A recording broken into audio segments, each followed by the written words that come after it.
조선을 세우는데 누구보다 큰 공을 세운 여인이 있었습니다. 왕자의 난 전날 밤 위기를 먼저 알아채고 남편을 살린 것도 그녀였고, 친정 오라버니들을 움직여 이방원의 손에 권력이 쥐어지도록 한 것도 그녀였습니다. 그러나 남편이 왕이 된 뒤 그 공을 세운 여인은 오히려 궁궐 안에서 가장 외로운 사람이 되어갔습니다. 왕비의 자리는 높았지만 무언가가 그녀를 조금씩 혼자로 만들었습니다. 과연 무엇이 그녀를 외롭게 했을까요? 오늘 밤은 조선을 함께 세운 원경왕후 민씨의 이야기를 따라가 보겠습니다. 1365년 고려의 한 귀족 가문에서 여자아이가 태어났습니다. 아버지는 민제였고 대대로 문신을 배출한 집안이었으며 개경에서 이름이 알려진 가문이었습니다. 아이는 그 집안의 딸로 태어나 조용히 자랐고 어린 시절부터 글을 배우고 예를 익히며 귀족 가문의 딸로서 마땅한 교육을 받았습니다. 민제는 고려의 문신으로서 조정의 뿌리를 내리고 있었고 학문을 중시하는 사람이었으며 자녀들을 엄하게 가르치면서도 따뜻하게 돌보았습니다. 민씨 가문의 딸들은 단정하게 자랐고 집안의 기풍을 몸에 익혔으며 그 중에서도 이 아이는 영특하고 차분한 성품을 지녔다고 전해집니다. 고려의 1365년은 겉으로는 평온해 보였지만 나라 안에는 이미 오랜 피로가 쌓여 있었습니다. 원나라의 영향 아래 놓인 세월이 길었고 권문세족들이 땅을 독차지하며 백성들을 짓눌렀으며 조정 안에서는 끊임없이 권력 다툼이 이어졌습니다. 고려라는 나라는 건국한 지 500년이 가까워지고 있었고 그 긴 세월 동안 쌓인 모순들이 하나씩 터져나오기 시작하던 때였습니다. 민씨 가문은 그 혼란 속에서도 비교적 안정된 위치를 유지했고 민제는 시류를 읽을 줄 아는 사람이었으며 딸을 키우면서도 세상의 흐름을 놓치지 않았습니다. 어린 민씨는 그런 아버지를 보며 자랐고 집안에서 오가는 이야기들을 귀에 담으며 세상을 배워나갔습니다. 귀족 가문의 딸이 자라는 방식은 정해져 있었습니다. 글을 읽고 예절을 익히며 침선과 음식을 배우고 언젠가는 혼인을 통해 또 다른 가문으로 이어지는 것이 여인의 길이었습니다. 민씨도 그 길을 따라 천천히 자랐고 어느덧 혼인을 이야기할 나이가 되었습니다. 그리고 그 혼인이 그녀의 삶 전체를 바꾸어 놓게 됩니다. 아버지 민제는 딸의 혼처를 두고 깊이 생각했을 것입니다. 당시 고려의 귀족 가문들은 자녀의 혼인을 통해 집안의 위치를 굳히거나 새로운 기반을 마련하려 했고 민제 역시 그 흐름 속에 있었습니다. 그가 주목한 것은 이성계라는 무장이었고 그 무장의 아들 이방원이었습니다. 이성계는 북쪽에서 올라온 무장 출신이었지만 왜구를 물리치고 홍건적을 막아내며 고려 조정에서 점점 두각을 나타내고 있었고 민제는 그 집안의 앞날에 가능성을 보았을 것입니다. 민씨는 그 결정을 스스로 내리지 않았습니다. 혼인은 가문과 가문 사이의 일이었고 여인은 아버지의 뜻을 따르는 것이 당연한 시대였습니다. 그러나 훗날 그녀가 살아간 삶을 돌아보면 이 혼인은 단순한 가문 간의 결합이 아니라 그녀 자신의 운명을 통째로 바꾸어 놓은 사건이었습니다. 이방원은 1367년생으로 민씨보다 2살 아래였습니다. 이성계의 5째 아들로 태어났고 형제들 가운데 유독 글 공부에 힘을 쏟았으며 1383년 문과에 급제하여 고려, 조정의 이름을 올렸습니다. 무장 집안에서 문과 급제자가 나왔다는 것은 당시로서는 눈길을 끄는 일이었고 이방원은 그것을 스스로 이루어낸 사람이었습니다. 2사람의 혼인은 이방원이 과거에 급제하던 무렵 이루어진 것으로 전해집니다. 정확한 날짜는 기록에 남아있지 않지만 1380년대 초반이었을 것으로 짐작됩니다. 민씨는 15에서 16 사이였고 이방원은 그보다 조금 어렸으며 두 사람은 그렇게 부부가 되었습니다. 처음의 혼인 생활이 어떠했는지는 기록에 자세히 남아있지 않습니다. 다만 훗날의 일들을 통해 짐작할 수 있는 것은 민 씨가 남편을 깊이 이해하고 있었다는 사실입니다. 이방원이 어떤 사람인지, 무엇을 원하는지, 어떤 상황에서 어떻게 움직이는지를 민 씨는 오랜 세월 함께하며 몸으로 익혔고 그것이 훗날 결정적인 순간에 그녀를 움직이게 합니다. 이방원은 야심이 있는 사람이었습니다. 아버지 이성계의 그늘 아래 있었지만 스스로 학문을 닫고 과거를 거쳤으며 세상을 읽는 눈이 남달랐습니다. 고려 조정에서 벼슬을 하면서도 아버지의 세력이 커져가는 것을 지켜보았고 나라의 방향이 어디로 흘러가는지를 누구보다 일찍 감지하고 있었습니다. 민 씨는 그런 남편 곁에서 조용히 자신의 자리를 잡아나갔습니다. 혼인 초기의 민 씨는 아직 어린 여인이었고 낯선 집안의 며느리가 되어 새로운 환경에 적응해야 했습니다. 이성계의 집안은 무장 가문이었고 민재의 집안과는 분위기가 달랐을 것입니다. 그럼에도 민 씨는 그 안에서 자신의 자리를 만들어 나갔고 시간이 흐르며 남편과 함께 세상의 변화를 정면으로 맞이하게 됩니다. 이방원의 어머니는 신의왕후 한씨였는데 민 씨가 시집왔을 무렵 이미 건강이 좋지 않았고 얼마 지나지 않아 세상을 떠납니다. 시어머니를 일찍 여인 민 씨는 집안에서 홀로 서야 하는 상황이 되었고 그것이 오히려 그녀를 더 단단하게 만들었을지도 모릅니다. 기댈 곳이 없는 사람은 스스로 중심을 잡는 법을 배우게 되기 때문입니다. 두 사람이 혼인한 지 얼마 지나지 않아 고려를 뒤흔드는 사건들이 연이어 터지기 시작합니다. 민 씨는 그 격변의 한가운데에 남편과 함께 서 있었고 조용히 살고 싶었던 한 여인의 삶은 그렇게 역사 속으로 깊이 들어가게 됩니다. 1388년 고려 조정은 명나라가 차지하고 있던 천령 이북 땅을 되찾기 위해 군대를 북쪽으로 보냈습니다. 최영 장군이 출병을 주도했고 이성계는 우군도통사로 군대를 이끌게 되었습니다. 민 씨는 그 소식을 집에서 들었을 것입니다. 남편 이방원은 아직 젊었고 아버지 이성계가 군대를 이끌고 떠나는 상황에서 개경에 남아 있었습니다.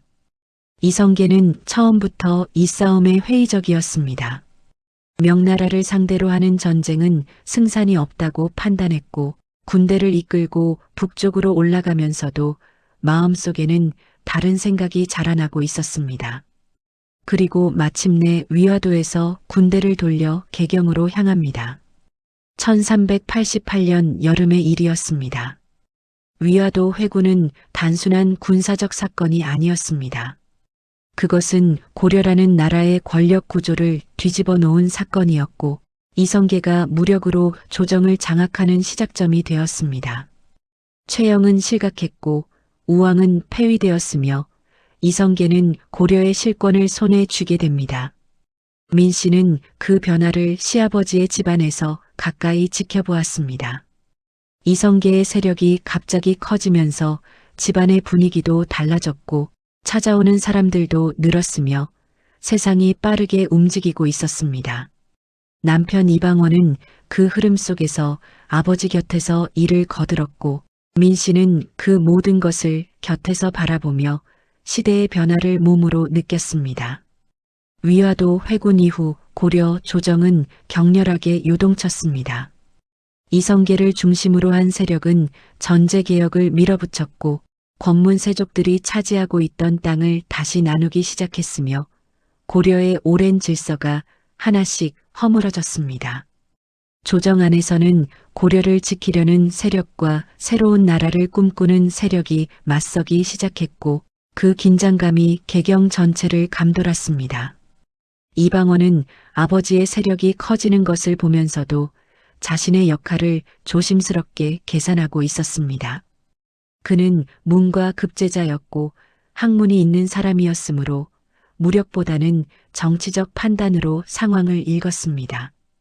민 씨는 그런 남편이 무슨 생각을 하는지를 알아챘고 집안 안에서 조용히 남편을 지탱하는 역할을 맡아나갔습니다.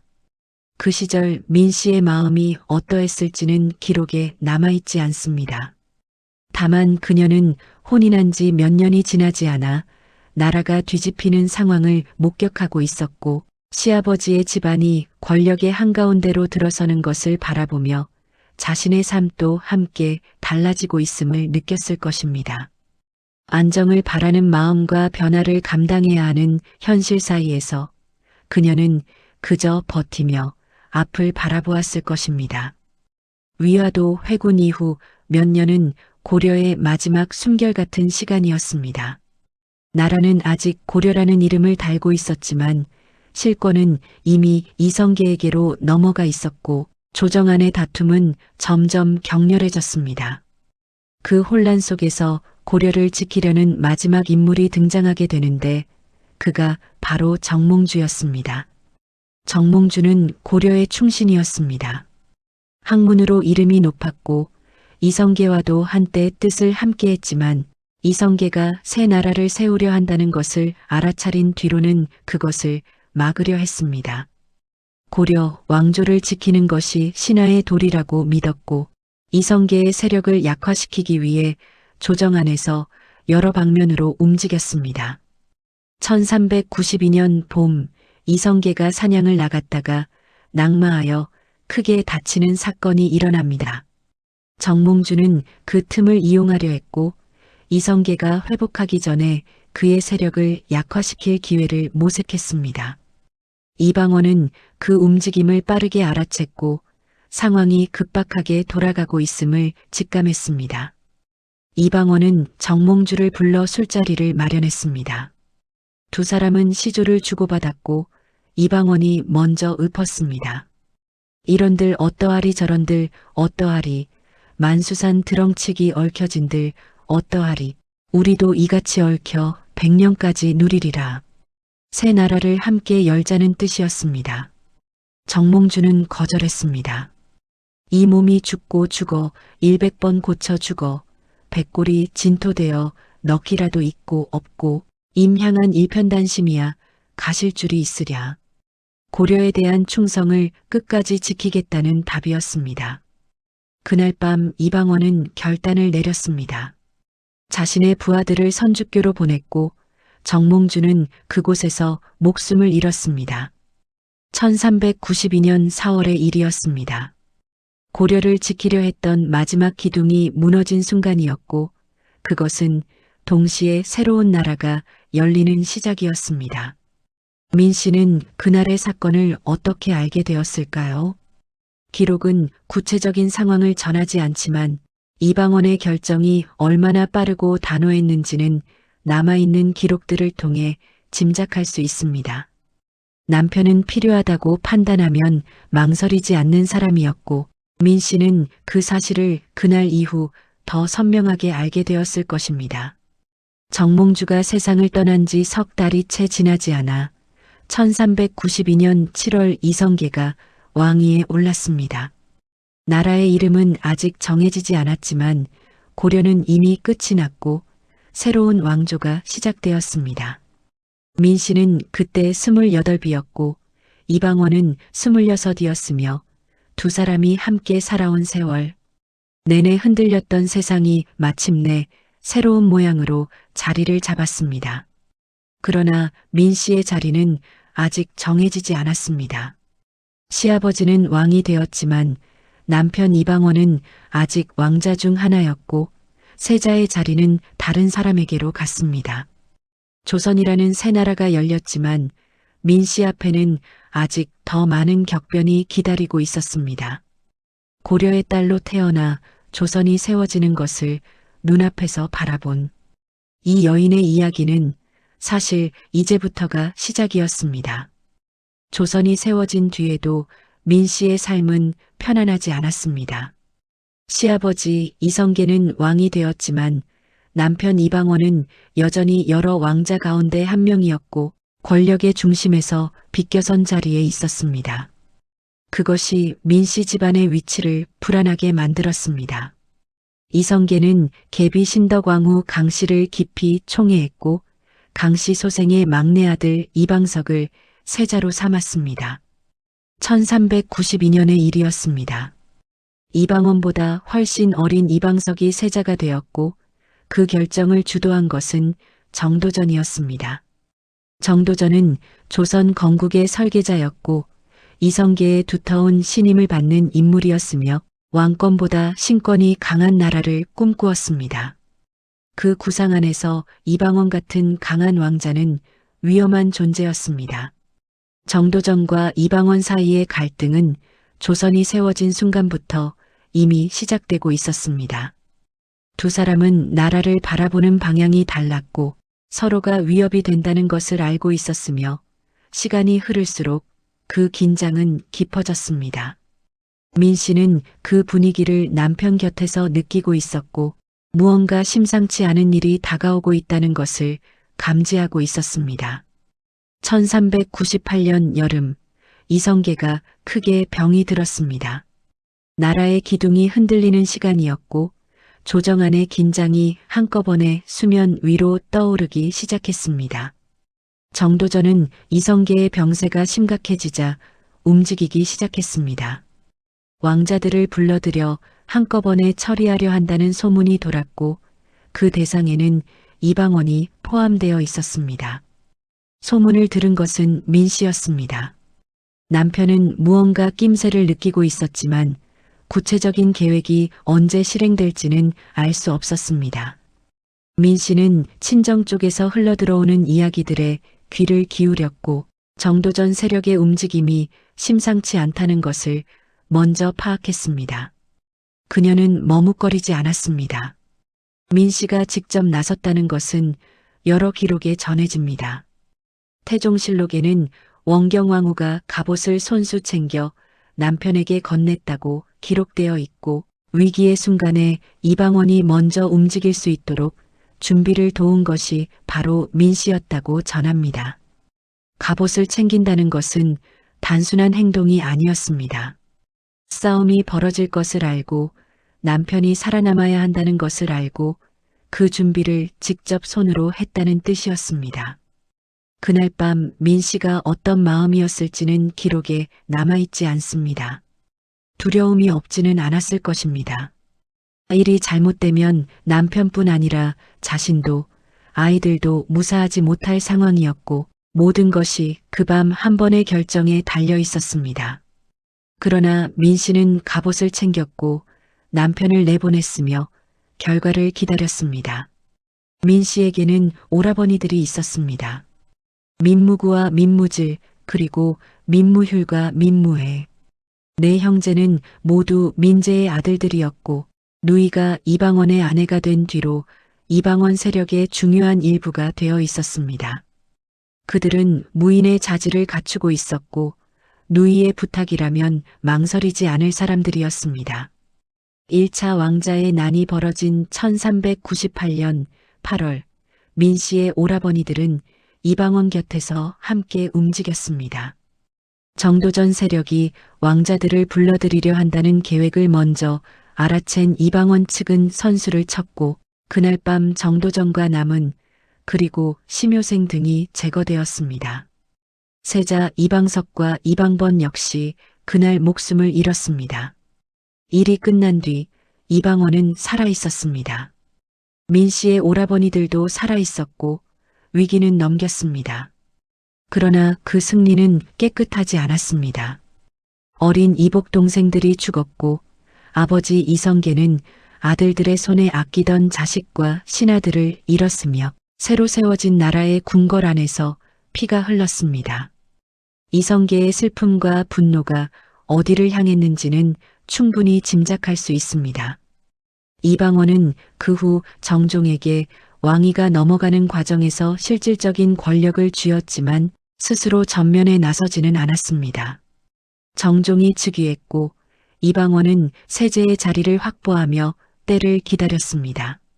민씨는 그 시간 동안 세제의 빈으로서 궁궐 안에서 조심스럽게 처신해야 했고 겉으로는 아무 일도 없었던 것처럼 지내면서도 속으로는 상황의 변화를 예의주시했습니다.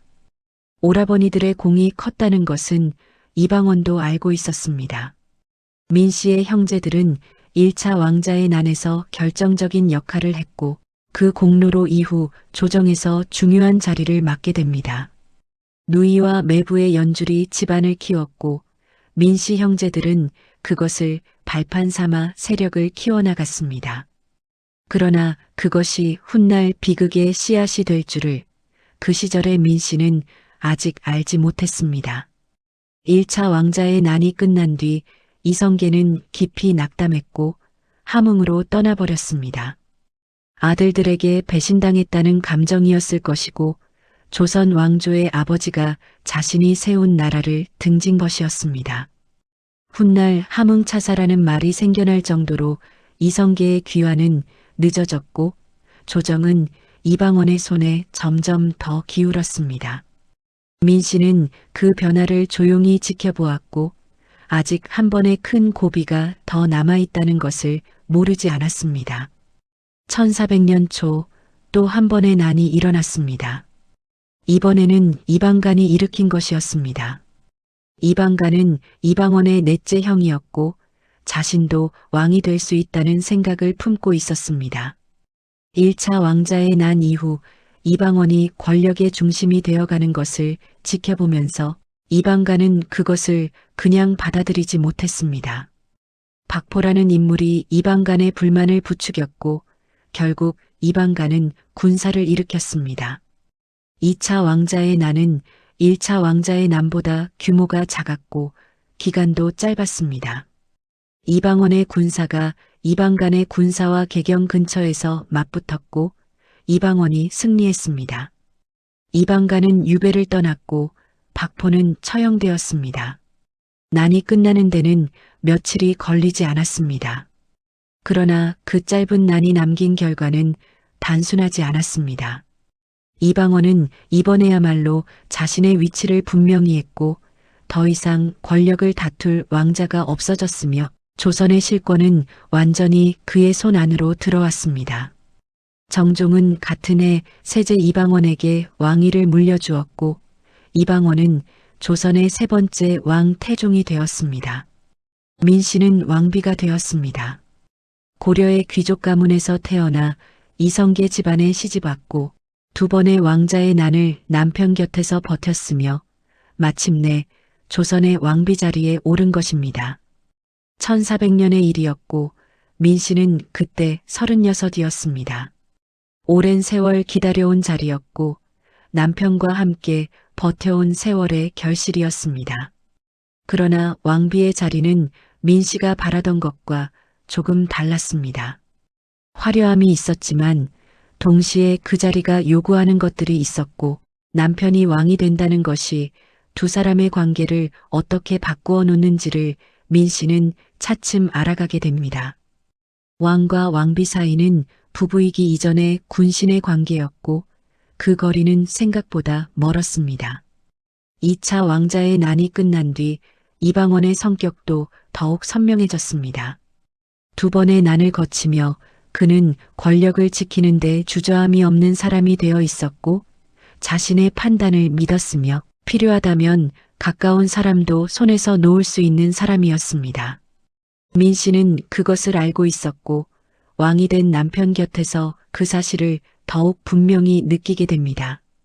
두 번의 왕자의 난에서 민 씨가 한 일은 작지 않았습니다. 첫 번째 난에서는 위기를 먼저 알아채고 남편에게 알렸으며 갑옷을 직접 챙겨 그를 내보냈습니다. 오라버니들이 함께 움직인 것도 민 씨와 친정 사이에 끈이 있었기에 가능한 일이었습니다. 그 공이 없었다면 이방원이 그날 밤을 무사히 넘겼을지 알 수 없습니다. 그러나 역사는 그 공을 오래 기억하지 않았습니다. 왕이 된 이방원은 강한 왕권을 세우는 데 온 힘을 쏟았고 신하들의 세력을 하나씩 꺾어나갔습니다. 그 과정에서 그는 왕비의 친정도 예외로 두지 않았습니다. 민 씨의 오라버니들, 즉 민무구와 민무질 형제는 이방원의 총애를 받던 시절이 있었지만 시간이 흐르면서 왕의 경계심을 사게 됩니다. 태종은 외척이 권력을 갖는 것을 경계했습니다. 고려 말부터 이어져 온 패단을 누구보다 잘 알고 있었고 왕권 강화를 위해서는 외척의 세력을 억눌러야 한다고 믿었습니다. 민씨의 오라버니들이 아무리 왕자의 난에서 공을 세웠다 해도 그 공이 오히려 그들의 위세를 키웠고 태종은 그것을 오래 놓아두려 하지 않았습니다. 민씨는 그 사실을 느끼고 있었을 것입니다. 남편이 점점 오라버니들을 멀리하기 시작한다는 것, 조정 안에서 민씨 형제들을 견제하는 움직임이 생겨나고 있다는 것을 왕비는 누구보다 가까이에서 감지했을 것입니다. 그러나 왕비가 할 수 있는 일은 많지 않았습니다. 직접 나서서 오라버니들을 감쌀 수도 없었고 왕의 결정을 정면으로 막을 수도 없었습니다. 두 번의 왕자의 난이 끝나고 조선의 왕비가 된 민씨에게 겉으로는 승리처럼 보이는 그 자리가 사실은 새로운 시련의 시작이기도 했습니다. 남편을 살렸고 나라의 안주인이 되었으며 오라버니들의 도움으로 위기를 넘겼지만 그 모든 것이 곧 또 다른 고통의 씨앗이 되어 자라고 있었습니다. 왕자의 난이 남긴 것은 승리만이 아니었습니다. 피를 본 궁궐이었고 아버지를 잃은 것과 다름없는 시아버지의 등을 바라보아야 했으며 남편은 두 번의 난을 거치며 더욱 냉정해졌습니다. 함께 버텨온 세월이 있었지만 이방원이 왕자에 오르면서 두 사람 사이의 거리도 조금씩 달라지기 시작했습니다. 조선을 함께 세운 여인 원경왕후의 외로움은 사실 그때부터 천천히 쌓이기 시작하고 있었습니다. 궁궐의 생활은 민씨가 알던 것과 많이 달랐습니다. 귀족 가문이 안주인으로 살아온 시절에도 격식은 있었지만 왕실의 규범은 훨씬 촘촘하고 엄격했습니다. 아침에 일어나는 시각부터 잠자리에 드는 시각까지 어디에 앉고 어떻게 말하며 누구를 먼저 대해야 하는지가 정해져 있었고 그 안에서 자신의 감정을 드러내는 것은 허락되지 않았습니다. 민씨는 그 질서 속으로 조용히 들어갔고 익숙해지기까지 시간이 필요했습니다. 세제빈의 자리는 화려해 보였지만 그 안은 단순하지 않았습니다. 이방원이 실질적인 권력을 쥐고 있었기 때문에 주변에서 세제빈을 바라보는 눈길이 복잡했고 어떤 이는 잘 보이려 했으며 어떤 이는 경계했습니다. 누구를 믿고 누구를 조심해야 하는지를 가늠하면서 민씨는 궁궐이라는 세계를 하나씩 배워나갔습니다. 그 시절 민씨에게 가장 중요한 것은 아이들이었습니다. 이미 여러 자녀를 낳았고 어머니로서의 역할이 그녀의 삶에서 커다란 부분을 차지하고 있었습니다. 왕자의 난을 전후한 혼란 속에서도 민씨는 아이들을 돌보았고 어수선한 상황에서도 자녀들이 흔들리지 않도록 곁을 지켰습니다. 궁궐 안에서 어머니로 살아간다는 것이 어떤 의미인지를 그녀는 그 시절부터 몸으로 알아가고 있었습니다. 세제빈에서 왕비로 이어지는 시간은 그리 길지 않았습니다. 정종이 즉위한 지 얼마 되지 않아 이방원에게 왕위를 넘겼고 민씨는 조선의 왕비가 되었습니다. 그 자리에 오르기까지 얼마나 긴 세월을 버텨왔는지를 생각하면 그 순간이 가볍지 않았을 것입니다. 그러나 왕비가 된 민씨 앞에 놓인 것은 안락함이 아니라 또 다른 종류의 삶이었습니다. 민씨는 이방원과의 사이에서 많은 자녀를 낳았습니다. 아들 넷과 딸 넷으로 조선 왕실에서 드물지 않은 숫자였지만 그 아이들을 낳고 키운 세월은 민씨의 삶에서 가장 뜨겁고도 고단한 시간이었습니다. 맏아들 양령은 이방원이 왕이 되기 전에 태어났고 효령과 충령도 차례로 세상에 나왔으며 민씨는 난의 혼란 속에서도 궁궐 생활의 낯설 속에서도 아이들을 품에 안고 살았습니다. 양령은 세자로 책봉된 아이였습니다. 이방원이 왕이 된 뒤 가장 먼저 세자로 정해졌고 조선의 다음 임금이 될 아이였습니다. 민 씨는 맏아들이 세자가 되는 것을 보면서 기쁨을 느꼈을 것이고 동시에 그 아이가 감당해야 할 자리의 무게도 알았을 것입니다. 왕비로서의 권위와 어머니로서의 마음이 함께 존재하는 자리, 그것이 민 씨가 선 곳이었습니다. 그러나 양령은 어머니가 바라는 대로 자라지 않았습니다. 세자의 자리에 있으면서도 학문보다는 자유로움을 좋아했고 왕이 요구하는 격식에 맞지 않는 행동들을 이어나갔습니다. 태종은 맏아들을 볼 때마다 실망했고 그 실망이 쌓이면서 두 사람 사이는 점점 어긋나기 시작했습니다. 민 씨는 그 사이에서 아들을 감싸려 했지만 왕의 뜻을 거스르기는 어려웠습니다. 둘째 효령은 조용한 아이였습니다. 형과는 달리 학문을 좋아했고 예부를 즐겼으며 세상과 다투는 것을 싫어했습니다. 나중에는 불교에 깊이 귀의하게 되는데 그 조용한 성품은 어린 시절부터 이미 그러했다고 전해집니다.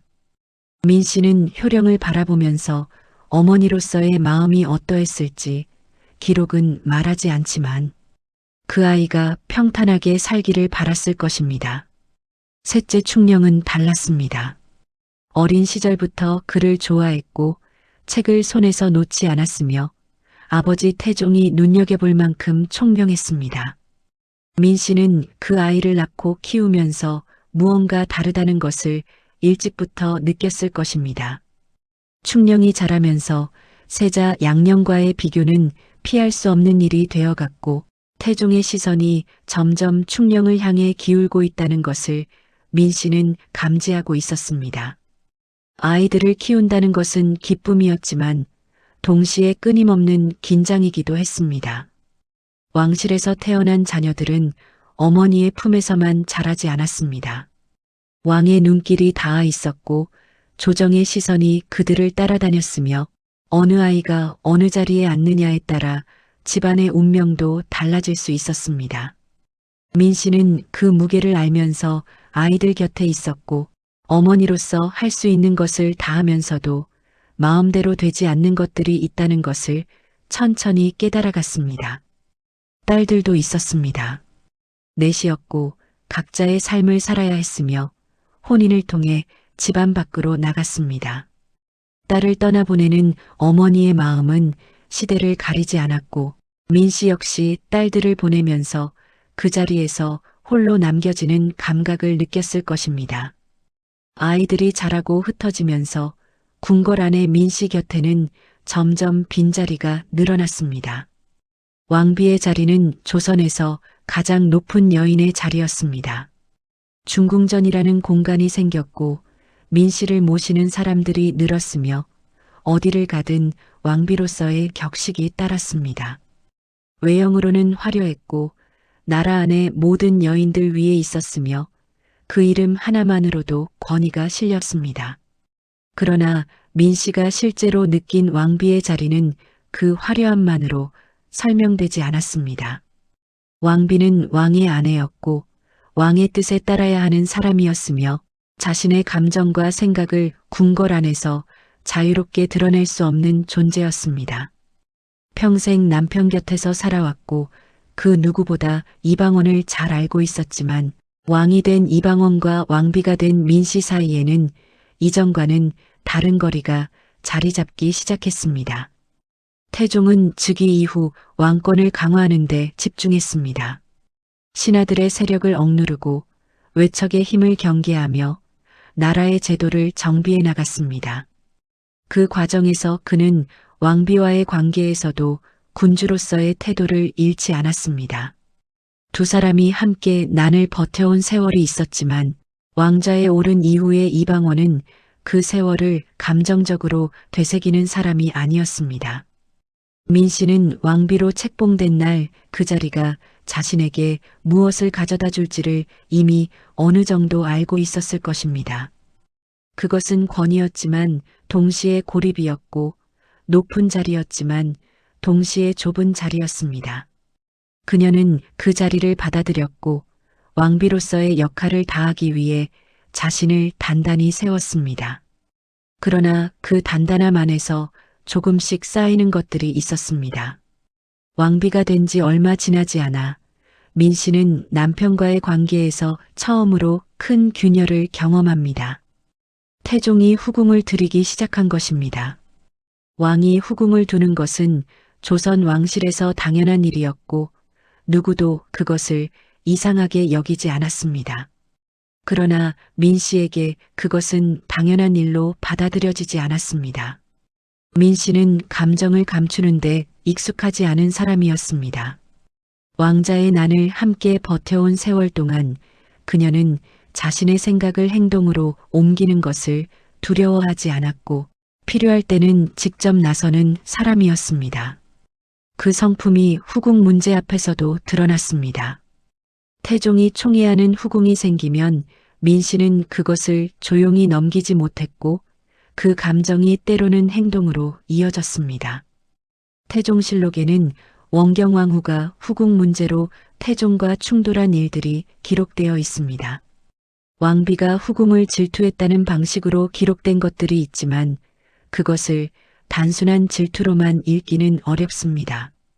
민 씨가 느낀 것은 남편의 마음이 멀어진다는 생각이었을 것이고 함께 모든 것을 버텨온 사람이 이제는 다른 곳으로 눈을 돌리고 있다는 생각이었을 것입니다. 그 감정이 어떤 방식으로 표현되었든 그것은 오랜 세월을 함께한 여인이 느끼는 상실감이었습니다. 태종은 그 충돌을 불편하게 여겼습니다. 왕비가 자신의 행동에 감정으로 반응하는 것을 좋아하지 않았고 왕으로서의 결정에 간섭받는 것을 허용하지 않았습니다. 두 사람 사이의 다툼이 반복되면서 태종은 민 씨를 점점 불편한 시선으로 바라보기 시작했고 그 거리는 한 번 생기면 쉽게 좁혀지지 않는 것이었습니다.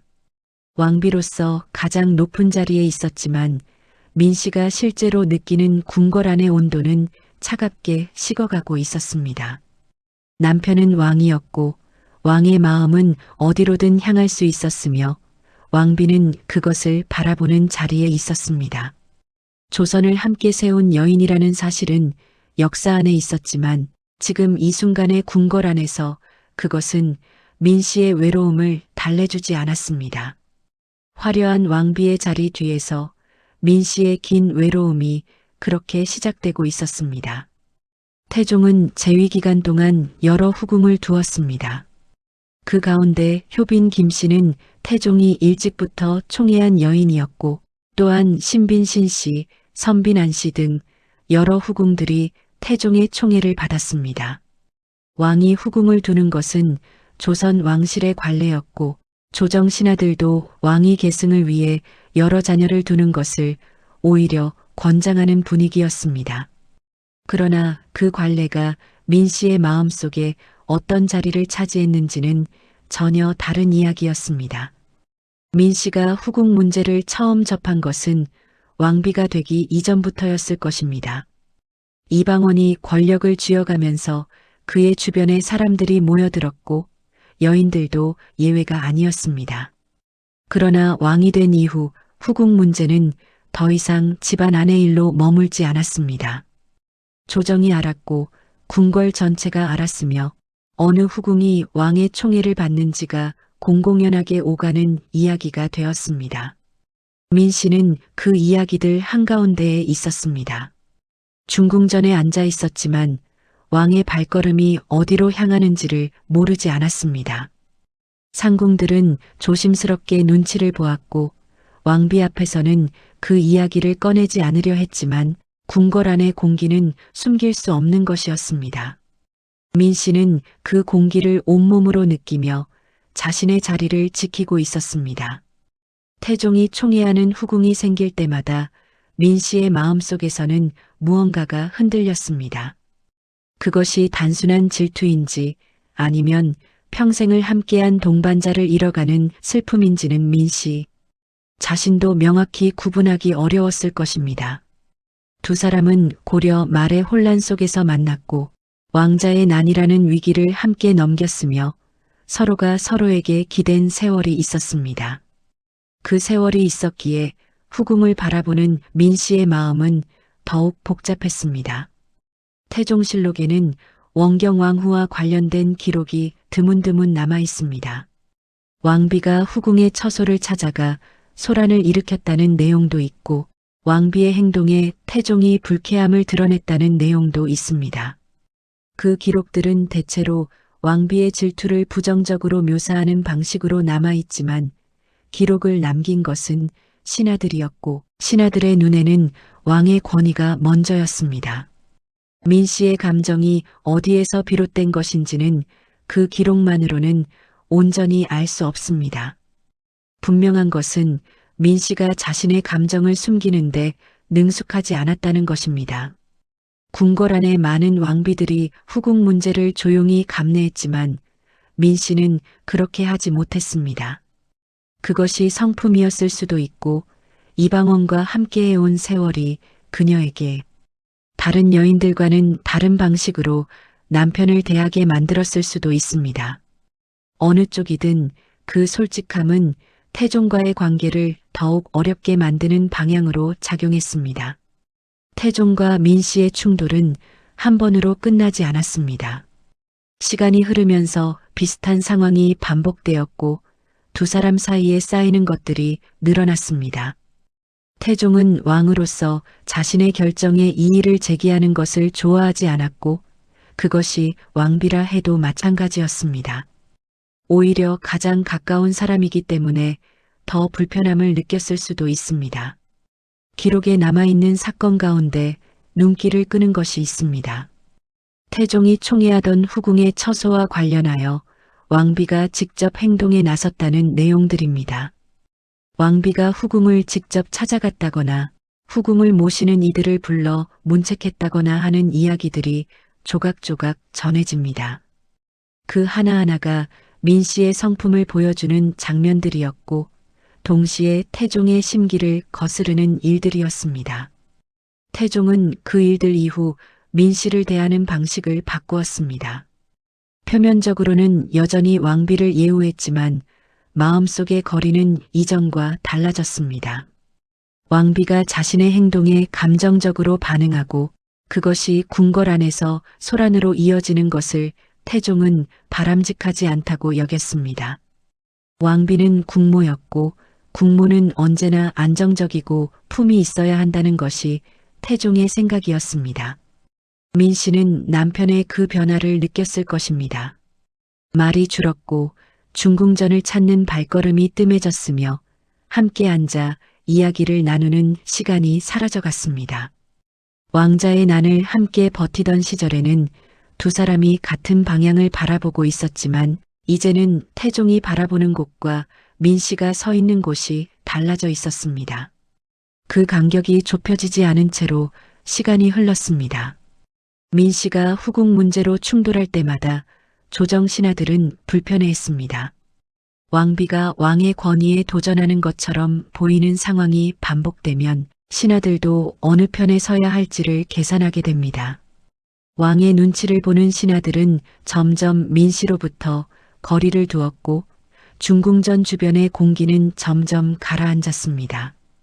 가장 높은 자리에 있었지만 그 자리 주변이 비어가고 있었습니다.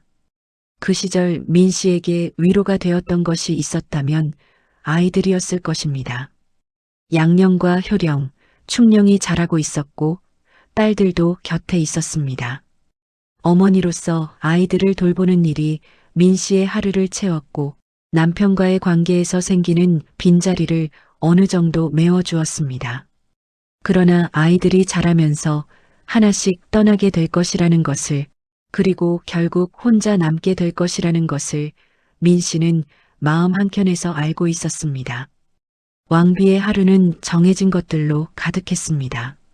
아침에 일어나면 문안을 드리는 예가 있었고 왕실의 의례를 챙겨야 했으며 후궁들과 궁녀들을 거느리며 중궁전을 운영해야 했습니다. 나라 안의 여인들에게 모범이 되어야 했고 어떤 상황에서도 흐트러지지 않는 모습을 보여야 했습니다.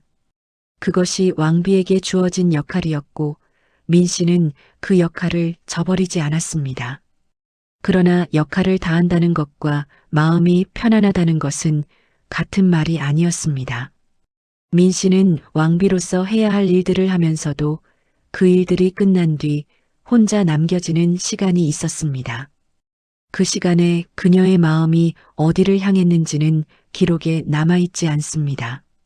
다만 오랜 세월을 함께한 남편이 이제는 다른 곳에서 밤을 보내고 자신은 중궁전에서 혼자 앉아 있다는 사실이 어떤 무게로 다가왔을지는 짐작할 수 있습니다. 태종은 왕권 강화에 모든 힘을 쏟고 있었습니다. 재위 초반부터 외척의 힘을 줄이고 공신들의 세력을 누르며 나라의 제도를 정비하는 데 전념했습니다. 그 과정에서 태종의 관심은 온통 나라를 향해 있었고 왕비와의 관계에 마음을 쏟을 여유가 없었던 것인지 아니면 이미 두 사람 사이의 온도가 식어버린 것인지 중궁전을 찾는 발걸음은 점점 더 드물어졌습니다. 민 씨는 그 현실을 바꾸려 했습니다. 때로는 직접적인 방식으로, 때로는 아이들을 통한 방식으로 남편의 마음을 돌리려 했지만 태종은 한번 정한 방향을 쉽게 바꾸는 사람이 아니었습니다. 왕자의 난 때 보았던 그 단호함이 이제는 왕비와의 관계에서도 나타났습니다. 이방원은 필요하다고 판단하면 움직이고 필요하지 않다고 판단하면 놓아버리는 사람이었습니다. 왕비는 나라 안에서 가장 높은 여인이었지만 가장 가까이 있어야 할 사람의 마음은 닿지 않는 자리에 있었습니다. 그 역설이 민 씨의 삶에서 가장 아픈 부분이었을 것입니다. 권력도 있었고 지위도 있었으며 아이들도 있었지만 정작 함께 밤을 보내는 사람이 없는 중궁전의 긴 밤은 그 모든 것으로도 채워지지 않는 것이었습니다. 민 씨가 할 수 있는 일은 그 자리를 지키는 것이었습니다. 왕비로서의 품위를 잃지 않고 아이들 곁에 있으며 궁궐 안에서 자신의 역할을 다하는 것. 마음이 어떠하든 아침이 오면 일어나야 했고 의뢰가 있으면 나가야 했으며 왕비의 얼굴을 하고 하루를 보내야 했습니다. 그 반복 속에서 민 씨는 스스로를 붙들었고 그 붙들미 그녀를 지탱하는 방식이 되었습니다. 세월이 흐르면서 민 씨의 주변은 조금씩 달라졌습니다. 아이들이 자라 각자의 자리로 흩어지기 시작했고 양령은 세자로서의 삶을 살았으며 효령과 충령도 왕자로서의 자리를 지키고 있었습니다. 딸들은 혼인을 통해 궁 밖으로 나갔고 민 씨의 곁에 머무는 사람들은 상궁과 나인들 뿐이었습니다. 가장 가까운 사람들이 하나씩 멀어져 가는 것을 바라보며 민 씨는 자신이 점점 더 혼자가 되어가고 있다는 것을 느꼈을 것입니다. 오라버니들이 있었는데 민 씨에게는 친정을 대신하는 존재들이었습니다. 궁궐 안에서 기댈 곳이 줄어들수록 오라버니들의 존재가 더욱 소중하게 느껴졌고 그들이 건재한 한민 씨는 완전히 혼자는 아니었습니다. 그러나 그 오라버니들과 태종 사이의 관계가 심상치 않게 흘러가고 있다는 것을 민 씨는 감지하고 있었습니다. 태종은 외척의 세력이 커지는 것을 경계했습니다. 민 씨의 형제들이 왕자의 난에서 공을 세운 것은 사실이었지만 그 공이 오히려 그들의 위세를 키웠고 조정 안에서 민 씨 형제들의 이름이 자주 오르내리게 되었습니다. 태종의 눈에 그것은 불편한 일이었습니다. 왕권 강화를 위해 공신들의 세력도 꺾어온 사람이었으니 왕비의 친정이라 해서 예외가 될 수는 없었습니다. 민 씨는 그 사실을 알면서도 어찌할 수 없었습니다. 오라버니들에게 조심하라고 당부할 수는 있었지만 태종의 마음이 한번 기울기 시작하면 그것을 돌리기 어렵다는 것을 누구보다 잘 알고 있었습니다. 왕자의 난 때 정몽주를 선주교에서 거둔 것도 정도전을 그날 밤 처리한 것도 이방간을 유배 보낸 것도 모두 이방원이 스스로 결정하고 실행한 일들이었습니다. 그 결단력이 남편의 강함이었지만 그것이 이제는 민 씨 자신의 가족을 향할 수도 있다는 것이 두려움이 되었습니다. 오라버니들이 위태롭다는 것을 느끼면서도 왕비로서 공식적으로 나설 수 있는 방법은 제한되어 있었습니다. 태종 앞에서 형제들을 감싸는 말을 꺼내면 그것이 오히려 역효과가 될 수도 있었습니다. 남편은 왕비가 친정의 이익을 위해 움직인다고 판단하는 순간 더욱 단호해지는 사람이었습니다. 민 씨는 그 사이에서 말을 아끼며 때를 기다렸고 무언가 할 수 있는 일이 있기를 바랐습니다. 중궁전의 밤은 길었습니다. 바깥에서는 궁궐이 화려하게 빛났지만 그 안에서 민 씨는 홀로 앉아 생각에 잠기는 시간이 많아졌습니다. 남편과의 거리가 좁혀지지 않았고 아이들은 각자의 삶을 살아가고 있었으며 오라버니들의 앞날이 불안했습니다.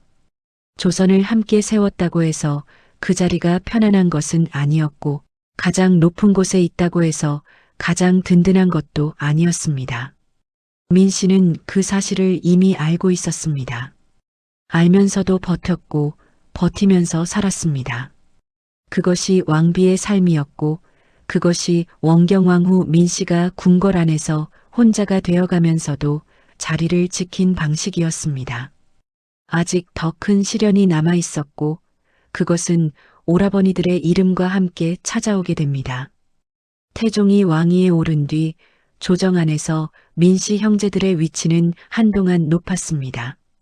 왕자의 난에서 세운 공이 있었고 왕비의 오라버니라는 이름이 그들의 이름 앞에 붙어 있었으며 조정 신하들도 그 점을 의식하지 않을 수 없었습니다.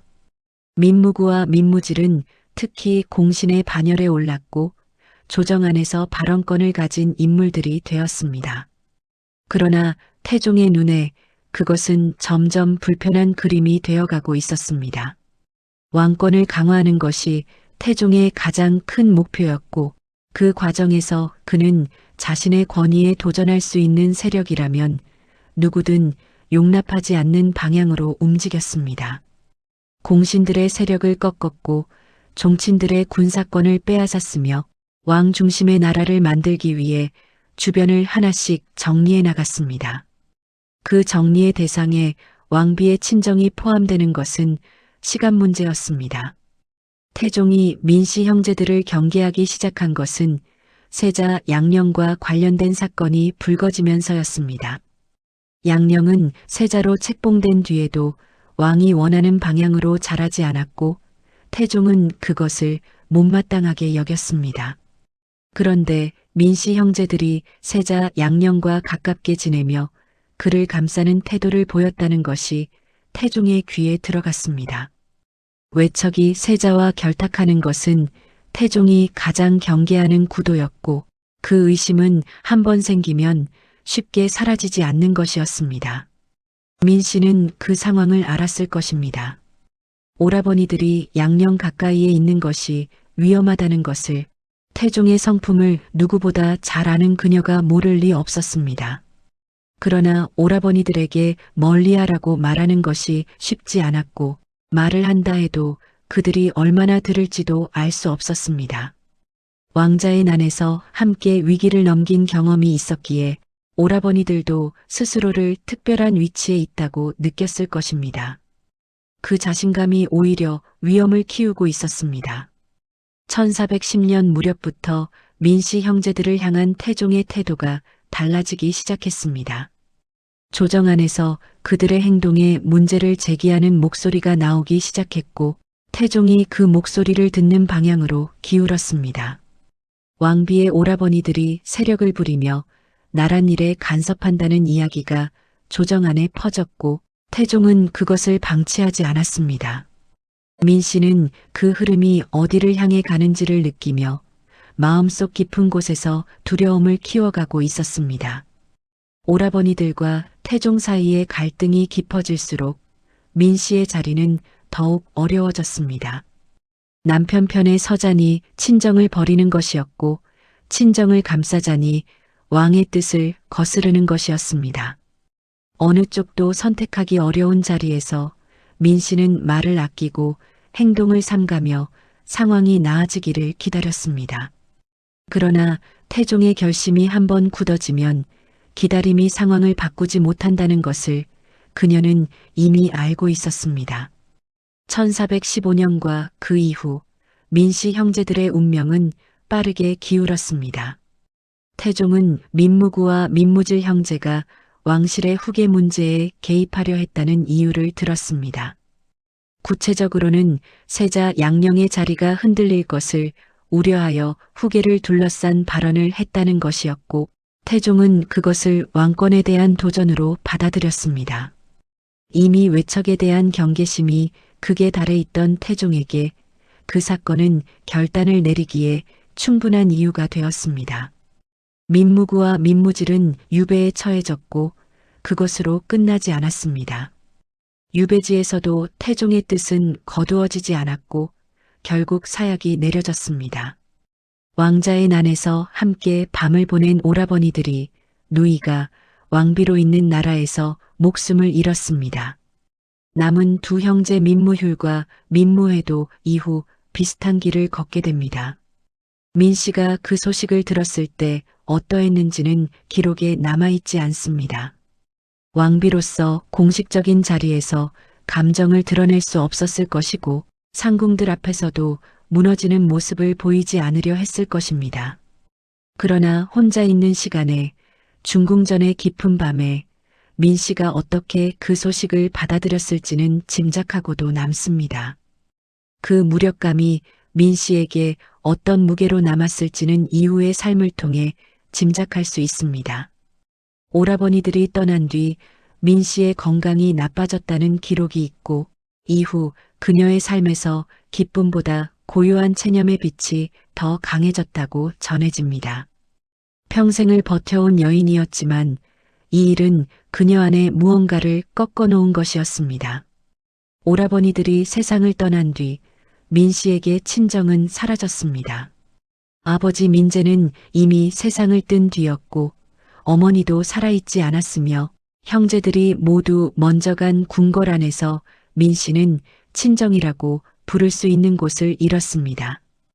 혼이 난 뒤로는 이성계 집안의 며느리로 살았고 조선의 왕비로 살았으며 그 오랜 세월 동안 기억 속에서만 친정을 그리워했지만 이제는 그 그리움을 전할 곳조차 없어진 것이었습니다. 친정을 잃는다는 것이 어떤 의미인지는 조선시대의 여인에게 더욱 각별했습니다. 혼이 난 여인에게 친정은 돌아갈 수 없는 곳이면서도 마음속 어딘가에 언제나 존재하는 근원 같은 곳이었습니다. 어머니가 있고 형제가 있는 한 세상에 자신을 기억해주는 사람이 있다는 안도감이 있었습니다. 민 씨는 왕비의 자리에 있었지만 그 자리 안에서도 그 안도감이 필요한 사람이었을 것입니다. 오라버니들이 떠난 뒤 궁궐 안에서 민 씨의 일상은 겉으로는 달라지지 않았습니다. 아침이 오면 일어났고 의례가 있으면 나갔으며 왕비로서의 역할을 이어갔습니다. 그러나 그 안의 무게는 달라져 있었습니다. 무언가를 버티게 해주는 힘의 근원이 사라진 것과 같았고 혼자라는 감각이 이전과는 다른 방식으로 그녀를 채우기 시작했습니다. 태종은 오라버니들을 처형한 뒤 민 씨를 대하는 방식을 바꾸지 않았습니다. 왕비로서의 예우는 유지했고 공식적인 자리에서는 여전히 왕비를 앞에 두었습니다. 그러나 두 사람 사이에 오라버니들의 죽음이 가져온 침묵이 있었고 그 침묵은 이전의 어떤 거리보다 깊었습니다. 민 씨는 남편이 내린 결정으로 친정을 잃었고 태종은 그 사실을 알면서도 왕으로서 옳은 일을 했다고 믿었을 것입니다. 두 사람이 같은 공간에 있었지만 마음이 닿는 곳은 전혀 달랐습니다. 민 씨는 그 상황을 누구에게도 말하지 않았을 것입니다. 상궁들에게도 아이들에게도 자신의 마음 안에서 일어나는 것들을 꺼내놓을 수 없었습니다. 왕비는 언제나 단단해야 했고 흔들리는 모습을 보이면 그것이 왕실 전체의 일이 되었습니다. 민 씨는 그 단단함을 유지하며 하루하루를 버텼고 그 버팀이 그녀의 삶에서 가장 외롭고 고요한 시간이 되었습니다. 세월이 지나면서 민 씨는 불교에 의지하는 시간이 늘었다고 전해집니다. 궁궐 안에서 불경을 가까이 했고 조용한 가운데 마음을 다스리는 방식을 찾았습니다. 왕자의 난을 버틴 여인의 강인함이 이제는 안으로 향하는 힘이 되었고 잃어버린 것들을 안고서도 하루를 살아내는 방식으로 자리를 잡아갔습니다. 기댈 곳이 없어진 궁궐 안에서 민 씨는 스스로가 스스로의 기둥이 되는 법을 익혀나갔습니다. 오라버니들을 잃고 남편과의 거리가 더욱 멀어진 시간이 흐르는 가운데 민 씨에게 한 가지 큰 변화가 찾아왔습니다. 세자 양령이 폐세자가 되고 충령대군이 세세자로 책봉된 것입니다. 1418년의 일이었습니다. 양령이 세자 자리에서 물러나는 과정은 오래전부터 예고되어 있었습니다. 태종은 맏아들이 왕의 자리에 어울리지 않는다고 판단해왔고 그 판단이 쌓이면서 결국 폐세자라는 결정으로 이어졌습니다. 양령은 궁궐 밖으로 나가게 되었고 민 씨는 맏아들을 그렇게 보내야 했습니다. 어머니로서 그 마음이 어떠했을지는 말하지 않아도 알 수 있습니다. 잘못이 있어도 아들이었고 품에서 키운 아이였으며 그 아이가 왕이 될 기회를 잃는 것을 바라보는 어머니의 마음은 무거울 수밖에 없었습니다. 그러나 충령이 세자가 되었습니다. 민 씨의 셋째 아들이었고 어린 시절부터 책을 손에서 놓지 않던 아이였으며 아버지 태종이 일찍부터 주목해온 아들이었습니다. 충령이 세자로 책봉되는 것을 바라보는 민 씨의 마음속에는 여러 감정이 함께 있었을 것입니다. 양령을 잃는 슬픔과 충령의 앞날에 대한 기대가 뒤섞였을 것이고 그 아이가 앞으로 어떤 왕이 될지를 생각하며 어머니로서의 마음이 움직였을 것입니다. 충령은 태종이 보기에도 왕의 자리에 맞는 아이였습니다. 학문이 깊었고 판단이 명확했으며 성품이 온화하면서도 흔들리지 않는 중심이 있었습니다. 훗날 세종이 되어 조선의 가장 빛나는 시대를 이끄는 그 아이를 민 씨는 낳고 키운 어머니였습니다. 그것이 민 씨에게 남은 가장 큰 위안이었고 가장 든든한 기억이었습니다. 충령이 세자가 된 뒤 민 씨는 그 아들을 보는 눈길이 달라졌을 것입니다. 어릴 때는 그저 아들이었고 형제들 가운데 하나였으며 특별히 기대를 걸지 않아도 되는 아이였습니다.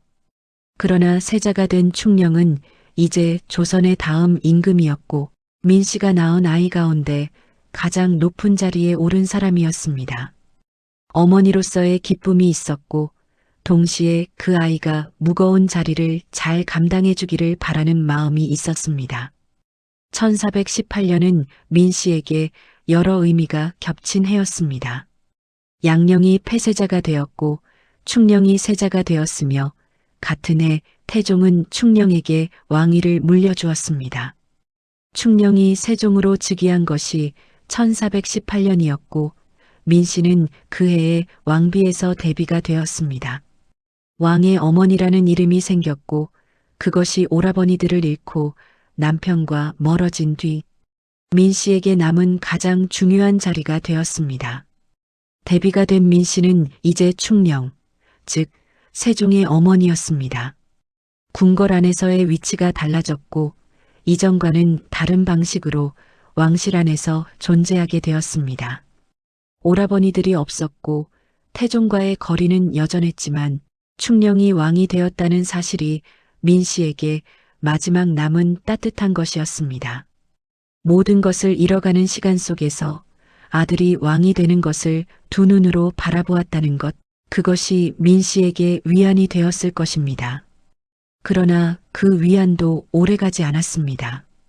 세종이 즉위한 지 얼마 지나지 않아 민 씨의 건강은 급격히 나빠졌고 그녀에게 남은 시간이 많지 않다는 것이 분명해졌습니다. 고려의 딸로 태어나 조선의 대비가 되기까지 민 씨가 살아온 세월은 파란만장이라는 말로도 다 담기지 않는 것이었습니다. 그리고 그 긴 세월의 끝이 가까워지고 있었습니다. 대비가 된 민 씨의 몸은 빠르게 쇠약해졌습니다. 세종이 즉위한 1418년 이후부터 그녀의 건강이 나빠지기 시작했다는 것은 여러 기록을 통해 짐작할 수 있고 1419년에 접어들면서 병환이 깊어졌다는 것이 실록에 남아 있습니다. 고려의 딸로 태어나 조선의 왕비를 거쳐 대비가 되기까지 그 오랜 세월 동안 쌓인 것들이 몸 안에서 하나씩 무너지기 시작하는 것 같았습니다. 병이 깊어지는 시간은 누구에게나 고요하고 긴 시간입니다. 아침에 눈을 떠도 예전처럼 몸이 가볍지 않았고 의뢰에 나가는 것도 점점 힘에 부쳤으며 상궁들이 부축하는 손길이 필요한 날들이 늘어났습니다. 민 씨는 그 변화를 느끼면서도 내색하지 않으려 했을 것입니다. 평생을 단단하게 버텨온 여인이었으니 몸이 흔들리는 것을 쉽게 드러내지 않았을 것입니다. 그러나 병환은 감출 수 있는 것이 아니었습니다. 궁궐 안에서 대비의 건강은 곧 왕실 전체의 관심사가 되었고 의원들이 드나들었으며 세종은 어머니의 상태를 예의주시했습니다. 막 즉위한 어린 왕에게 어머니의 병환은 무거운 일이었고 효성이 깊었던 세종은 어머니 곁을 자주 찾았습니다. 민 씨가 병환 중에 무슨 생각을 했을지는 기록에 남아있지 않습니다. 다만 그 시간 동안 그녀의 마음속에 무엇이 있었을지를 생각해보면 지나온 세월이 하나씩 떠올랐을 것입니다. 고려의 귀족 가문에서 자라던 어린 시절, 이방원과 혼인하던 때, 왕자의 난의 밤들, 오라버니들의 얼굴, 아이들이 자라던 모습들, 그 모든 것이 병상에서 긴 시간을 보내는 사람의 마음속에 차례로 지나갔을 것입니다. 몸이 약해질수록 민 씨는 더 조용해졌습니다. 말수가 줄었고 상궁들과 나누는 이야기도 짧아졌으며 창밖을 바라보는 시간이 길어졌습니다. 봄이 오고 꽃이 피는 것을 바라보았을 것이고 여름의 더위가 지나가는 것을 느꼈을 것이며 가을이 오면서 나뭇잎이 물드는 것을 바라보았을 것입니다. 궁궐의 계절은 변했고 민 씨는 그 변화 속에서 자신의 시간이 끝을 향해 가고 있다는 것을 알고 있었습니다.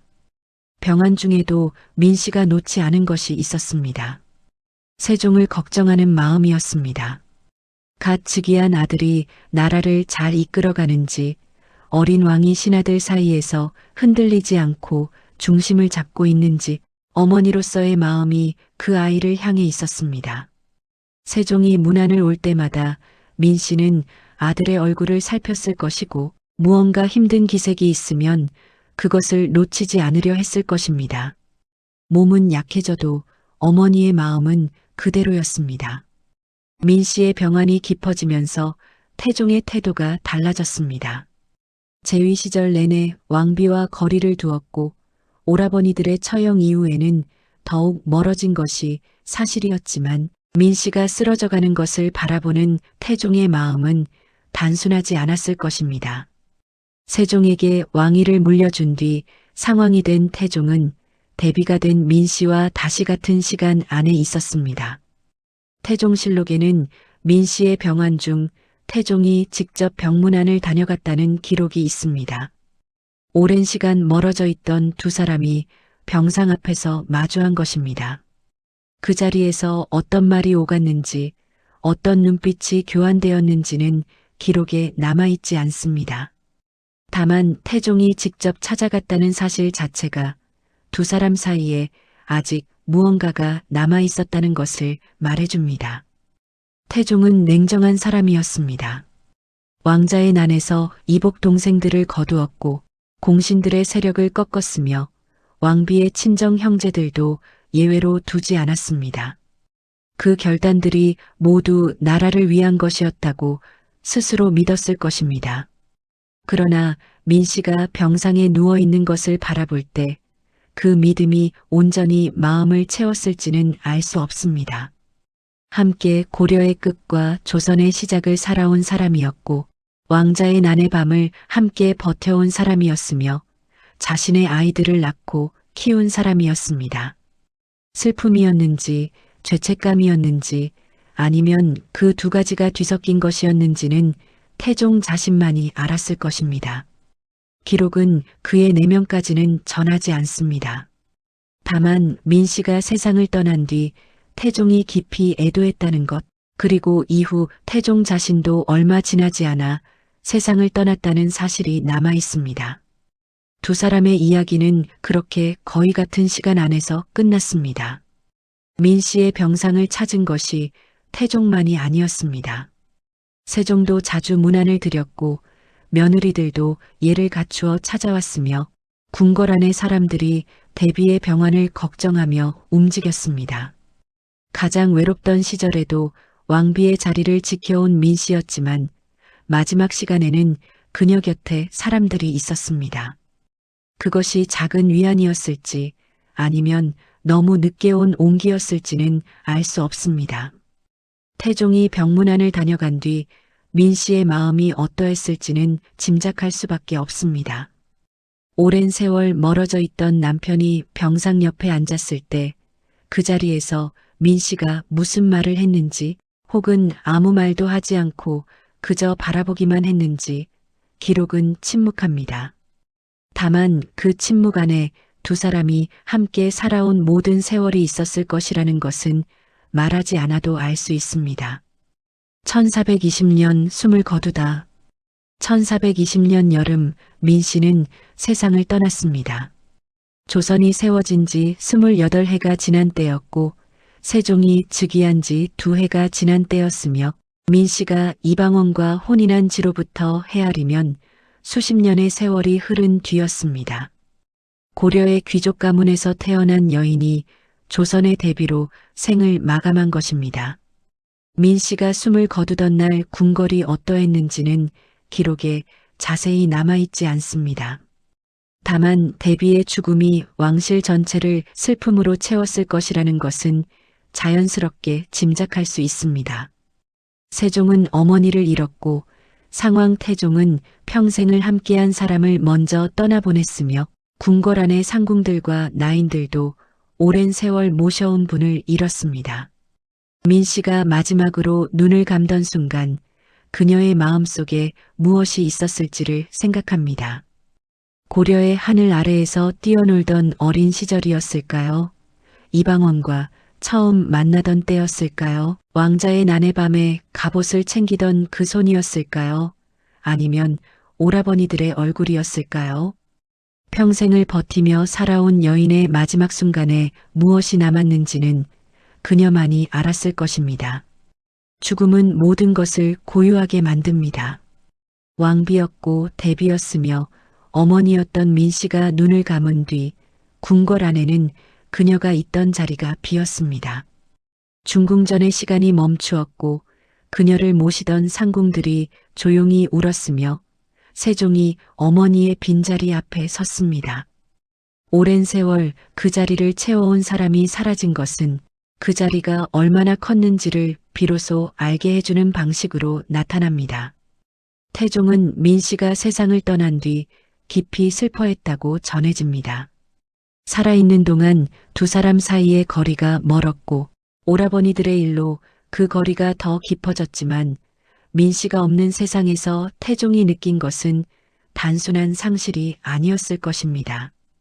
고려의 끝자락에서 만나 조선의 시작을 함께 만들어 온 사람, 두 번의 왕자의 난을 곁에서 버텨준 사람이 먼저 간 것이었습니다.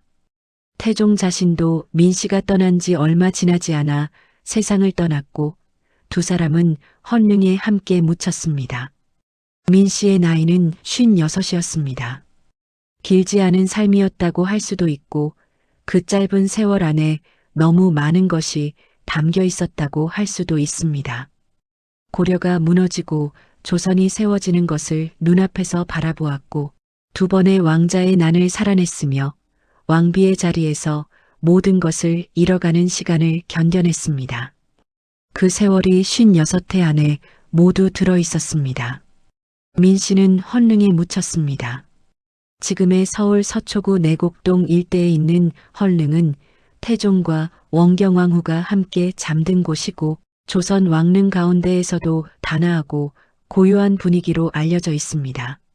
살아서 함께하지 못한 시간이 많았던 두 사람이 죽어서 같은 자리에 나란히 있습니다. 역사가 만들어낸 아이러니이기도 하고 끝내 함께일 수밖에 없었던 두 사람의 이야기이기도 합니다. 원경왕후라는 시호는 민씨가 세상을 떠난 뒤 올려진 이름입니다. 원경, 근원이 되는 밝음이라는 뜻을 담고 있고 조선의 첫 번째 왕비 가운데 한 사람으로서 그녀가 남긴 자리를 반영하는 이름입니다. 살아서는 왕비로 불렸고 대비로 불렸으며 죽어서는 원경왕후라는 이름으로 역사 안에 남았습니다. 역사는 원경왕후를 여러 방식으로 기억합니다. 태종실록에는 그녀의 질투와 후궁 문제로 인한 충돌이 기록되어 있고 그 기록들이 오랫동안 원경왕후를 평가하는 근거가 되었습니다. 신하들이 남긴 기록이었고 신하들의 눈에는 왕의 권위가 먼저였으므로 왕비의 감정은 부정적인 방향으로 서술되는 경우가 많았습니다. 그러나 그 기록들 너머에서 원경왕후가 어떤 사람이었는지를 들여다보면 조금 다른 모습이 보입니다. 그녀는 위기를 먼저 알아챈 사람이었습니다. 1차 왕자의 난 전날 밤에 위험을 감지하고 남편에게 알렸으며 갑옷을 손수 챙겨 그를 내보낸 것이 원경왕후였습니다. 그 행동이 없었다면 이방원이 그날 밤을 넘길 수 있었을지 알 수 없고 태종이라는 왕이 탄생할 수 있었을지도 알 수 없습니다. 조선의 세 번째 왕이 자리에 오른 것의 배경에 원경왕후가 있었습니다. 그녀는 또한 세종의 어머니였습니다. 충녕대군을 낳고 키운 사람이 원경왕후였고 그 아이가 훗날 조선의 가장 빛나는 시대를 이끄는 왕이 되었습니다. 세종이 이룬 것들, 한글 창제와 과학기술의 발전과 문화의 꽃피움이 모두 원경왕후가 낳고 키운 아들의 손에서 이루어진 것입니다. 역사에서 어머니의 이름은 아들의 이름보다 작게 기록되지만 그 어머니 없이는 아들도 없었습니다. 세종은 어머니가 세상을 떠난 뒤 오랫동안 슬픔을 표했다고 전해집니다. 효성이 깊었던 세종에게 어머니의 죽음은 단순한 상실이 아니었고 왕으로서의 삶에서 가장 깊은 자리에 있는 사람을 잃은 것이었습니다.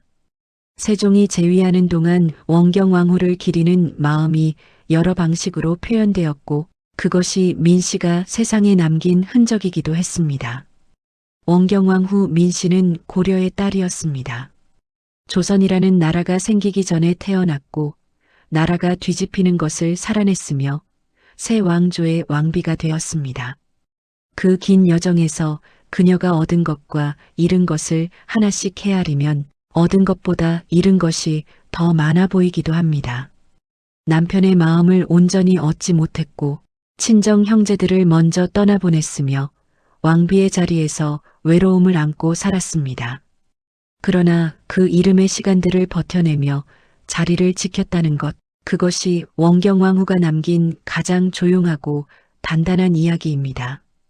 조선을 함께 세웠지만 외로워진 여인, 원경왕후 민씨의 이야기는 그렇게 마무리됩니다.